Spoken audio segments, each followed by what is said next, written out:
All right, guys, as you can see the equipment in the background there, we're pretty much at the end of this track. I had finished cutting about a week ago, but I got way ahead. So it's 70 acres spread between two spots, kind of right down the road from each other. But what we're gonna do is we're gonna go through the woods here and take a look and maybe watch the, we're using the John Deere 648 H model skidder today. The Tiger Cat, we're not using it right now, just because everything's so close. But we're gonna take a walk through the woods and just kind of take a look at the track and kind of see the progress of it a little bit. And see how much wood he's got left on the ground, make sure he's got up all the wood. A lot of times with these skidder drivers, no offense, but I've seen it for every job I ever went to, they always seem to leave the last skid on a row. I don't know if it's because they pick up a skid and they just don't turn around and look. When they grab a drag, they're out of here. And a lot of times you'll end up leaving 2 or 3 drags, and 2 or 3 drags or skids of wood can be, some people even call them pulls, can be a lot of money in the long run. You know, that's a quarter of a load or even a half a load, depending on how big they are. So we always take a drive through, walk through the woods and just try to check it out, make sure they've not missed anything or missed anything major. And just kind of look, just make sure everything looks good. First of all, we want to make it look good. And I love this stuff. This is my thing. Although I will be moving away from the logging part of this in about 3 months, moving to a different, I'll still be cutting trees, I'll still be thinning, but we'll be thinning WRP, which is like hardwoods and stuff that they planted in the Delta areas around here.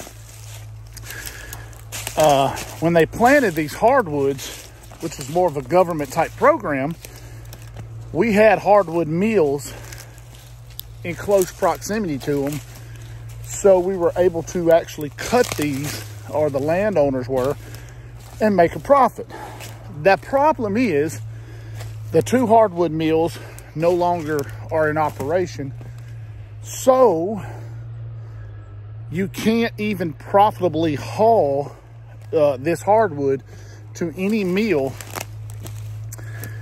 because of that. So it's sitting there and the growth is beginning to stunt. The trees are not getting any smaller. They're just getting taller and bushier. There's no undergrowth.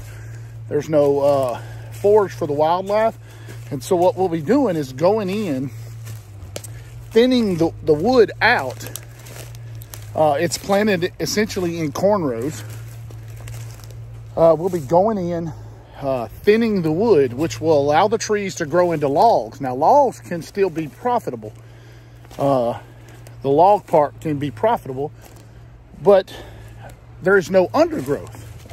And so what we're doing is we'll be going in and getting undergrowth, or creating underbrush, forage for the wildlife. So that's a job that there's literally an endless supply of acres, an endless supply of land that was on these programs that now are running into a time where they've got to be done or the trees will actually start to die. They'll start to die and rot off because they're not getting the sunlight. The trees are competing for the small amount of moisture in the land, in the ground, and they'll start to die and rot and things like that. So what we do is go in there and thin it out, create areas for the wildlife, and the undergrowth, the forage. And it's just a good program. And but let's take a look at now. I'm gonna flip the camera around and let y'all see kind of what it looks like when the product's finished. So right here, this is an area that this is a adjacent landowner, and I want you to see, and I want to walk over here to it. First of all, I want you to look at the ground. Now, the line starts about right here. There's a pink ribbon. There's a pink ribbon. There's a pink ribbon. This is an adjacent landowner. Look at the ground. Tons of sticks, limbs, leaves. Really a fire hazard. And if you look at all that. Now it's wet right now, but all of this is essentially kindling for fire. Now, look how dark, how shady it is. There's no sunlight getting to the ground. Now, let's take a look and walk back over here to an area that's been thinned. And this is going to be cut one more time within about 5 to 6 years. It's an older lady, and she's wanting to get one more good payday out of it before she passes away. I ain't mad at her. But look here. Now, this has been thinned. Now, I want to show you two different reasons. All the anti-loggers and tree huggers and all the other, you're killing and deforestation.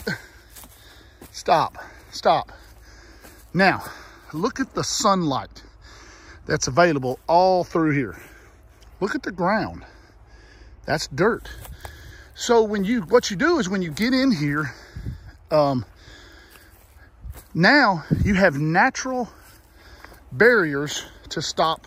Well, three things. You have natural barriers. Look there. That's a skid row. It goes all the way there. Natural barriers to stop the spread of fire. Secondly, look at those treetops. They've got some sunlight. They've got some space. Sun is actually reaching the ground. When it reaches the ground, now you'll come back. Look at that dark area over there, lighter area over here. Now you're going to get some sunlight to the ground to get some underbrush, some undergrowth, stuff that can help wildlife, help grow and help sustain wildlife. Now, I know you're going to hear people say, well, how did forests survive 100 and 200 years ago before logging? They had massive wildfires. They had things like that. But guess what? As we humans have come onto this planet and become more and more populated, we have to learn to manage the resources we have. There are very few resources that are renewable. Trees are one of them. I have actually worked on properties where I have thinned it, second thinned it, clear cut it, and thinned it again. Can't do that with oil. Sunlight, yeah, but they ain't exactly figured out how to harness that power 100% yet and make it affordable to the normal person. Maybe it'll come one day. So this is a very natural, renewable resource, and we can do things like, provide for wildlife and places for wildlife. This stuff will grow up thick with briars, grasses, and everything within a year or two. And I'm going to tell you, it'll have more deer running around in here and more rabbits, squirrels, and anything you ever seen in your life in a couple of years than that dark area. You can just see the darkness right there. Look at the darkness. That's the line. And then you look at all that sunlight getting to the ground. Beautiful, beautiful, beautiful. All right, another thing that I want you to see, the trees that are left, we did not thin this in a conventional way where you thin it to what they call a BA or, where you're thinning for volume of wood. We were thinning to leave mostly logs. This is a chip and saw log. You can get a couple boards out of there. The rest of it's for chips, which they send to the paper mills. So what you see out of here, a lot of what you see standing are already logs. They just don't have the height. Why do they not have the height? It's because of the stunted growth. The sunlight's not getting to the ground, and photosynthesis and all the stuff that causes plants to grow. Because the sun's not getting it, what happens is they start bushing out at the top, and they will literally choke themselves off because you got so many trees. Now those tree limbs are spread out, the moisture will get to the ground, sunlight will get to the ground, and these trees will not only explode outward, but they'll explode upwards too.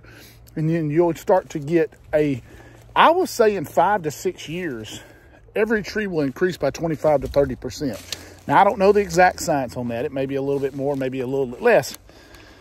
But it just shows you how properly managed forests are safer, no fires, better for wildlife, a renewable, sustainable resource that you can plant over and over.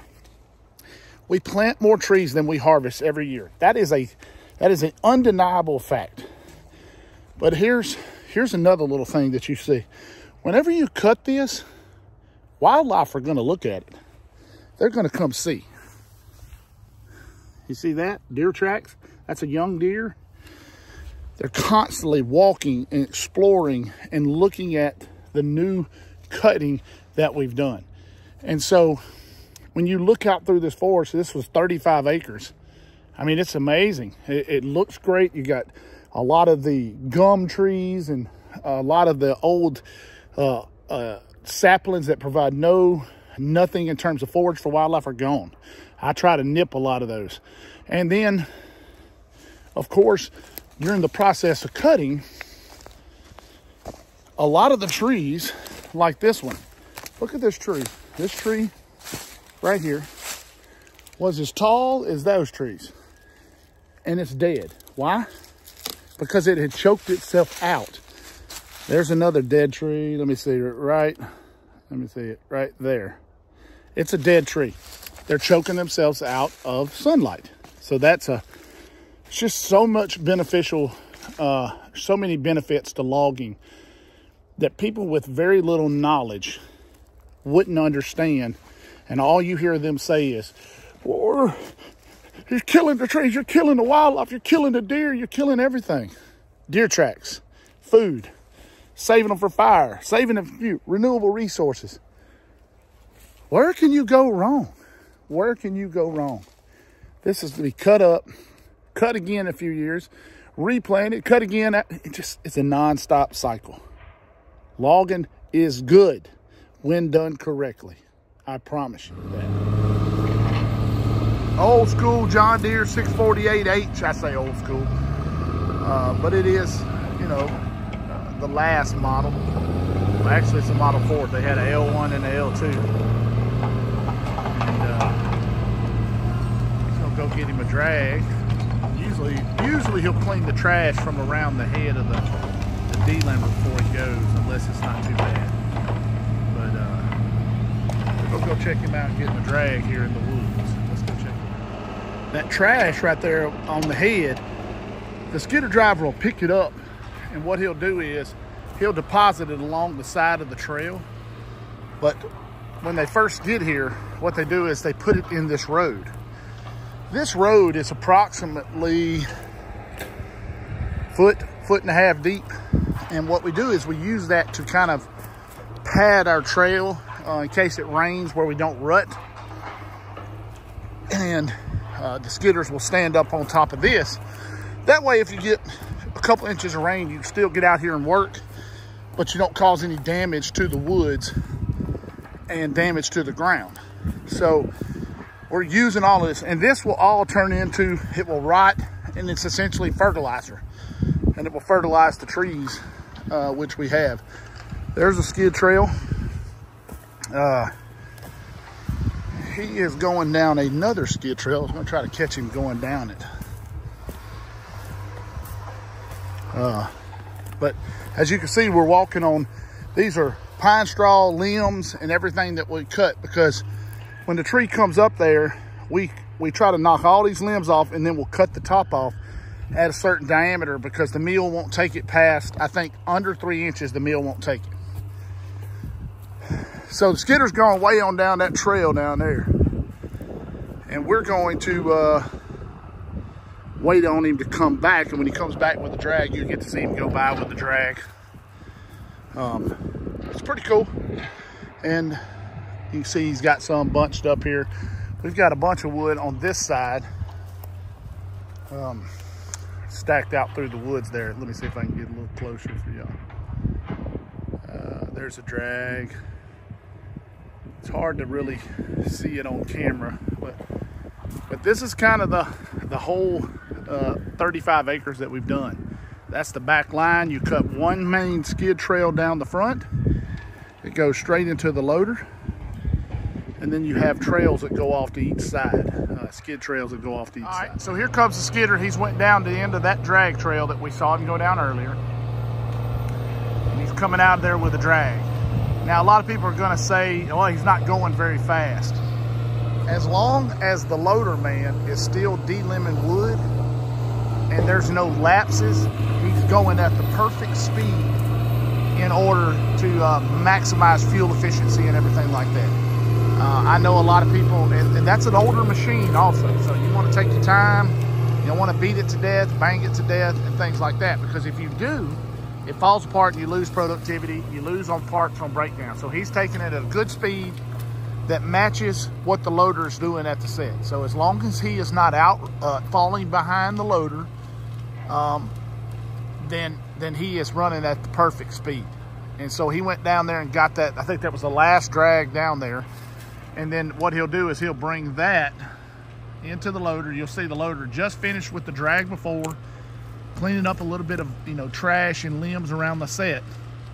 And we call him Monkey. He'll go into the set, drop this drag off, and we'll watch him do it. And he'll go in there and drop this drag off, and then he'll begin the process of de-limbing and you know, getting the limbs off of it and cutting the tops off of it. That way the mill will take it, because the mill can't use this stuff. Now it can use it for fuel, but that's a whole different type operation that we don't have. They do use limbs and things like that for fuel operations, and they use it to heat their boilers at the paper mill. But that is a finicky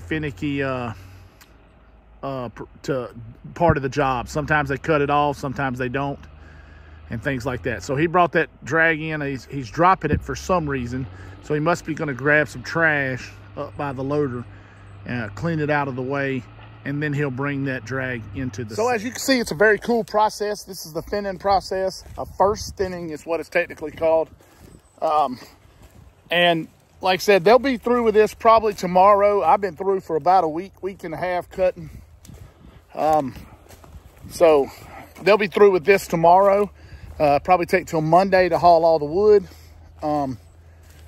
And by the time they haul all the wood, we'll have already began the moving process of moving to the new track, which is about 100 acres of wood in one area on 3 different small sections in the same piece of woods. But as you can see, it's very clean, beautiful lot. All this stuff will just be thriving with forage for the wildlife, and the trees will grow up. But you can see right here behind us, that row right there got drags on it.